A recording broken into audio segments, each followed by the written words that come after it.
Or from, neighborhood, you can get that. It yeah, depends on what exactly. you're. Yeah. Exactly. So it depends. It's entirely what they advertise with broadband is very very variable as to what you actually get. But yeah, I mean the thing going back a little bit on the ACS law thing, I think what people generally understand, they accept the fact that companies have to protect their own property. They accept that. What they don't accept is where they see it as a blatant business model, that we're going to sue you and it's going to be extortion letters as a business model. That steps over the line of defending into attacking. And I think ACS law is one of the obvious blunders in the way it's all been handled and the way it's all come out, is people are gradually seeing that ACS law are one of them, one of the culprits, who have basically sold out and they're trying to turn it into a business model. And I think that more and more judges have been relying on so-called expert witnesses, technical witnesses on what BitTorrent is and how reliable IP evidence is and all the rest of it. And they've gradually, the argument is gradually worn down now, it's worn thin now, that gradually more and more judges are seeing in different cases say this doesn't stack up. The evidence doesn't stack up. But the other thing that's becoming more and more apparent to people is the hypocrisy in the actual industry itself.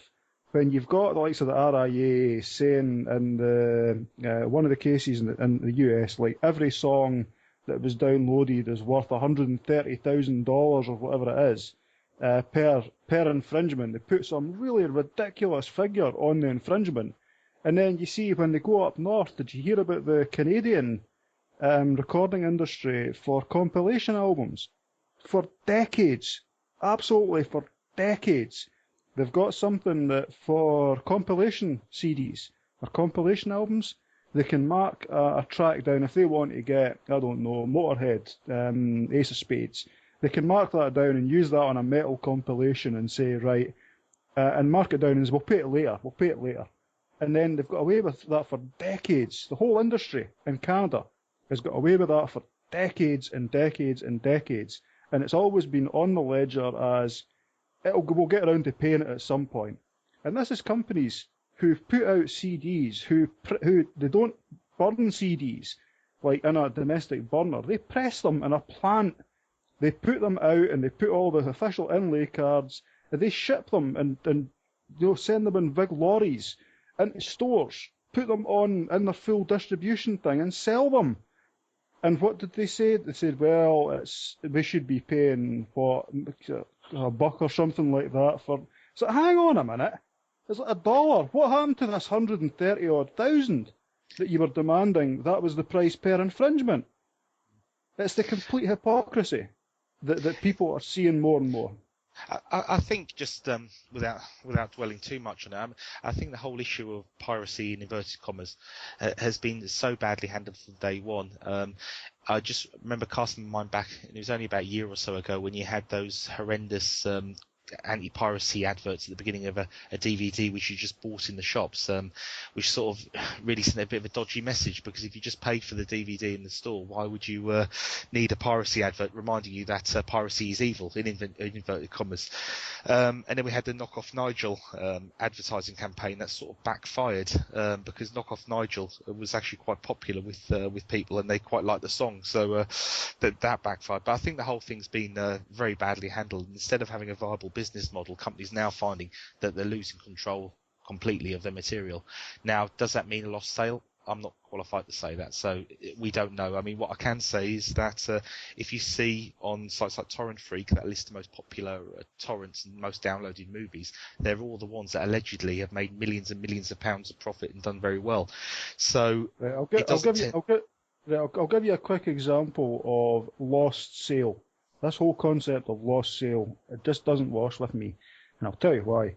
I am a Kevin Smith fan. I like Kevin Smith movies. And I saw, this was 2 or 3 years ago, I saw a couple of DVDs, like Clerks was on DVD, and An Audience with Kevin Smith was on DVD as well.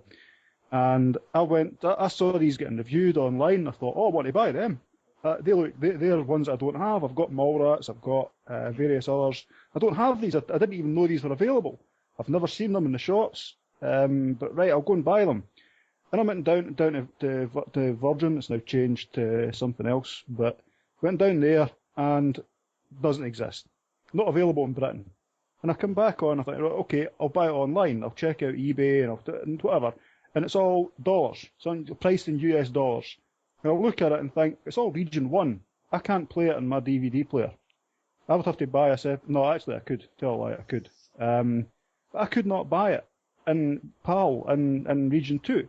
I just could not buy it. So I'm sitting with money in my hands, wanting to buy these DVDs, knowing that they exist, having read reviews of the various extras and Easter eggs and things like that. I want to buy them, and I cannot buy them. The only place I can buy them from is somewhere in the US, which means that I have to go through the currency thing. I've got to find a retailer in the US that will take a UK payment. I don't have a credit card, so I would have to go through PayPal or something.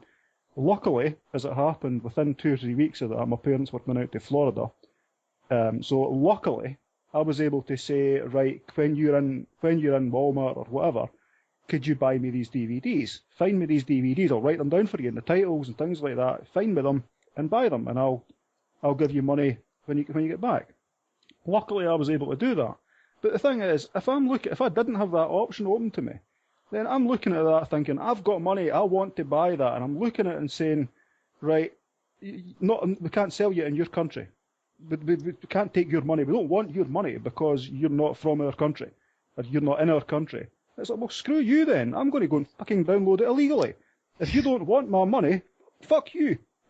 Totally, fuck you. You know, I mean, I'm trying to buy that, and you won't take my money. What am I supposed to do? That's my question to these executives. When they put up, it's one thing to say that there's some shipping involved, there's some transport, a physical object. That is kind of understandable. I can kind of get that. But when it's digital stuff, seriously, are you kidding me? When you go to try and download an MP3 or an AVI or something like that, and it says not available in your country, get a fucking grip. That is why people they could easily go, right, okay, it's not available in my country. Click next tab, Pirate Bay. Let's have a look in the Pirate Bay and download it for there. It's quite scary. If I'm right in thinking, Clerks was a black and white, filmed in black and white, wasn't it? Clerks is black and white. Yeah. Yes. Well, this is quite a scary coincidence. Just on a final notice to that, my mum and dad actually they brought them back, but they also brought back something else that was only available in America that I didn't even know existed. Was the Clerks cartoon series, which is actually quite funny. I never knew that existed.